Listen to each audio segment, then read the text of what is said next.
ನಮಸ್ಕಾರ ಎಲ್ಲರಿಗೂ, ನಾನು ಪುಷ್ಪ. ಇವತ್ತು ಬೆರಳು ಚಿಪ್ಪುವಷ್ಟು ರುಚಿಯಾಗಿ ಒಣ ಅವರೆಕಾಳು ಪಲ್ಯ ಮಾಡಿ ತೋರಿಸ್ತಾ ಇದ್ದೀನಿ. ನಿಮಗೆ ಗೊತ್ತಿರೋ ಹಾಗೆ ಪ್ರೋಟೀನ್, ಫೈಬರ್ ಹೀಗೆ ಅನೇಕ ಪೋಷಕಾಂಶಗಳು ಜಾಸ್ತಿ ಇರುವಂಥ ಈ ಅವರೆಕಾಳು ವಾರಕ್ಕೆ ಒಮ್ಮೆಯಾದರೂ ತಿನ್ನಲೇಬೇಕು. ಇದರಿಂದ ಅನೇಕ ಆರೋಗ್ಯ ಲಾಭಗಳನ್ನು ನಾವು ಪಡಿಬಹುದು. ಈ ಪಲ್ಯ ಚಪಾತಿ, ಪೂರಿ, ರೊಟ್ಟಿ, ಅನ್ನದ ಜೊತೆಗೆ ಸೂಪರ್ ಆಗಿರುತ್ತೆ. ಹಾಗಾದರೆ ಬನ್ನಿ, ಈ ಬೆರಳು ಚೀಪುವಷ್ಟು ರುಚಿಯಾದ ಅವರೆಕಾಳು ಪಲ್ಯ ಹೇಗೆ ಮಾಡೋದು ಅಂತ ನೋಡೋಣ.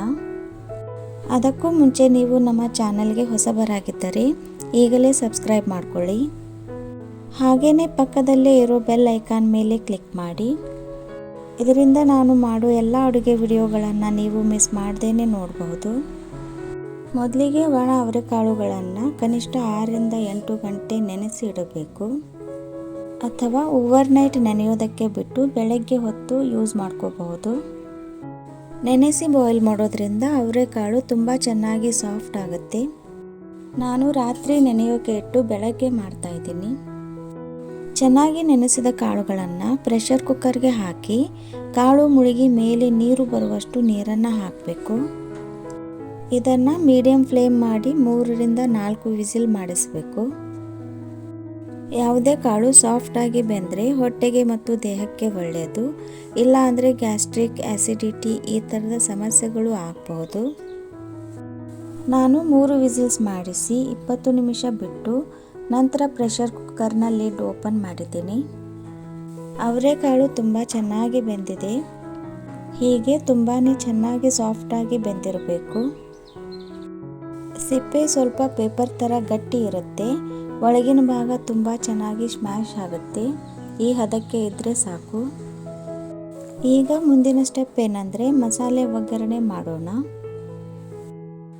ಒಲೆ ಮೇಲೆ ಒಂದು ಪಾತ್ರೆ ಇಟ್ಟು ನಾರ್ಮಲ್ ಪಲ್ಯಕ್ಕಿಂತ 1-2 ಟೀ ಸ್ಪೂನ್ ಜಾಸ್ತಿ ಎಣ್ಣೆ ಹಾಕಬೇಕು.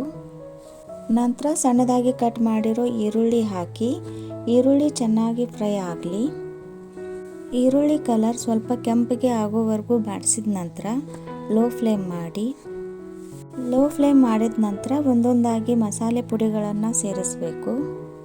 ಮೊದಲಿಗೆ 1/4 ಟೀ ಸ್ಪೂನ್ ಆಗುವಷ್ಟು ಅರಿಶಿನ ಪುಡಿ, 1 ಫುಲ್ ಟೀ ಸ್ಪೂನ್ನಷ್ಟು ಬ್ಯಾಡಗಿ ಖಾರದ ಪುಡಿ ಮತ್ತು ಹವೀಜ ಪುಡಿ, ಜೀರಿಗೆ ಪುಡಿ ಜೊತೆಗೆ ಅರ್ಧ ಟೀ ಸ್ಪೂನ್ ಆಗುವಷ್ಟು ಗರಂ ಮಸಾಲ ಪುಡಿ ಸೇರಿಸಿ ಇದನ್ನು ಲೋ ಫ್ಲೇಮ್ನಲ್ಲಿ ಎಲ್ಲವೂ ಮಿಕ್ಸ್ ಆಗೋವರೆಗೂ ಹೊರಳಾಡಿಸಿ. ಚೆನ್ನಾಗಿ ಮಿಕ್ಸ್ ಆದ ನಂತರ ಚಿಕ್ಕದಾಗಿ ಕಟ್ ಮಾಡಿರೋ 1 ಅಥವಾ 2 ಟೊಮೆಟೊ, ಉದ್ದುದ್ದ ಕಟ್ ಮಾಡಿರೋ 2ರಿಂದ 3 ಹಸಿಮೆಣಸಿನಕಾಯಿ ಜೊತೆಗೆ ಕರಿಬೇವು ಮತ್ತು ಶುಂಠಿ ಬೆಳ್ಳುಳ್ಳಿ ಪೇಸ್ಟ್ ಹಾಕಿ ಚೆನ್ನಾಗಿ ಮಿಕ್ಸ್ ಮಾಡಿ. ಎಷ್ಟೊತ್ತು ಬಾಡಿಸಬೇಕು ಅಂದರೆ ಟೊಮೆಟೊ ಸ್ವಲ್ಪ ಮೆತ್ತಗೆ ಹಾಕಬೇಕು. ಅಲ್ಲಿವರೆಗೂ ಲೋ ಫ್ಲೇಮ್ನಲ್ಲಿ ಬಾಡಿಸಬೇಕು.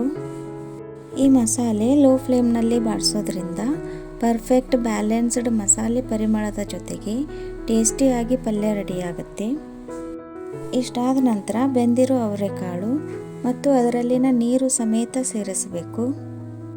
ಈ ಪಲ್ಯಕ್ಕೆ ಇನ್ನೂ ಗ್ರೇವಿ ಹೆಚ್ಚಿಗೆ ಬೇಕು ಅನಿಸಿದರೆ ಇನ್ನೂ ಸ್ವಲ್ಪ ನೀರು ಸೇರಿಸಬಹುದು. ಚೆನ್ನಾಗಿ ಮಿಕ್ಸ್ ಮಾಡಿದ ನಂತರ ರುಚಿಗೆ ತಕ್ಕಷ್ಟು ಉಪ್ಪು ಸೇರಿಸ್ತಾ ಇದ್ದೀನಿ.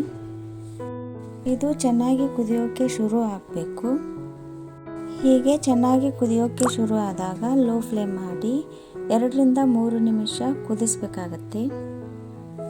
ಇದೇ ವಿಧಾನದಲ್ಲಿ ಒಣಗಿದ ಅಥವಾ ಹಸಿ ಬಟಾಣಿ, ಕಾಬೂಲ್ ಕಡಲೆ, ಹಸಿ ಅವರೆಕಾಳು ಕೂಡ ಮಾಡಿ ಸಖತ್ತಾಗಿರುತ್ತೆ. ಚೆನ್ನಾಗಿ ಬೆಂದಿರೋ ಈ ಅವರೆಕಾಳು ಪಲ್ಯ ಇನ್ನೂ ಟೇಸ್ಟಿ ಆಗಬೇಕು ಅಂದರೆ ಫ್ರೆಶ್ ಆಗಿರೋ ಹಸಿ ಕೊಬ್ಬರಿ ಸ್ಮೂತಾಗಿ ರುಬ್ಬಿ ಹಾಕಬೇಕು. ನಾನು ಅರ್ಧ ಹೋಳು ಹಸಿ ಕೊಬ್ಬರಿ ಸ್ಮೂತಾಗಿ ರುಬ್ಬಿ ಸೇರಿಸಿದ್ದೀನಿ. ಇದನ್ನು ಸೇರಿಸಿದ ನಂತರ ತುಂಬ ಹೊತ್ತು ಕುದಿಸೋದೇನೂ ಬೇಕಾಗಲ್ಲ. ಕುದಿ ಬಂದ ನಂತರ 1ರಿಂದ 1.5 ನಿಮಿಷ ಕುದಿಸಿದರೆ ಸಾಕು. ಹಸಿ ಕೊಬ್ಬರಿ ರುಬ್ಬಿ ಸೇರಿಸೋದ್ರಿಂದ ಗ್ರೇವಿ ಟೇಸ್ಟ್ ಜೊತೆಗೆ ಥಿಕ್ನೆಸ್ ಕೂಡ ಚೆನ್ನಾಗಿರುತ್ತೆ. ಕೊನೆಗೆ ಸಣ್ಣದಾಗಿ ಕಟ್ ಮಾಡಿರೋ ಕೊತ್ತಂಬರಿ ಸೊಪ್ಪು ಸೇರಿಸಿ ಚೆನ್ನಾಗಿ ಮಿಕ್ಸ್ ಮಾಡಿ ಗ್ಯಾಸ್ ಫ್ಲೇಮನ್ನು ಆಫ್ ಮಾಡಿ. ಫ್ರೆಂಡ್ಸ್, ಘಮ ಘಮ ಪರಿಮಳದೊಂದಿಗೆ ರುಚಿಕರ ಆರೋಗ್ಯಕರ ಅವರೆಕಾಳು ಪಲ್ಯ ರೆಡಿ. ಚಪಾತಿ, ಪೂರಿ, ದೋಸೆ, ರೊಟ್ಟಿ, ಅನ್ನದ ಜೊತೆಗೆ ಸೂಪರ್ ಆಗಿರುತ್ತೆ. ಖಂಡಿತ ನೀವು ಟ್ರೈ ಮಾಡಿ, ಎಲ್ಲರಿಗೂ ಇಷ್ಟ ಆಗುತ್ತೆ. ಹಾಗೆಯೇ ಈ ರೆಸಿಪಿ ನಿಮಗೆ ಇಷ್ಟ ಆಗಿದ್ದರೆ ಒಂದು ಲೈಕ್ ಮಾಡಿ, ನಿಮ್ಮ ಫ್ರೆಂಡ್ಸ್ ಮತ್ತು ರಿಲೇಟಿವ್ಸ್ಗಳಿಗೆ ಶೇರ್ ಮಾಡಿ, ನಿಮ್ಮ ಅನಿಸಿಕೆ ಅಭಿಪ್ರಾಯಗಳನ್ನು ಕಮೆಂಟ್ ಮಾಡಿ ತಿಳಿಸಿ. ಇದೇ ಥರದ ಆರೋಗ್ಯಕರ ರೆಸಿಪಿಗಳಿಗಾಗಿ ಸಬ್ಸ್ಕ್ರೈಬ್ ಮಾಡಿ. Keep watching and thank you.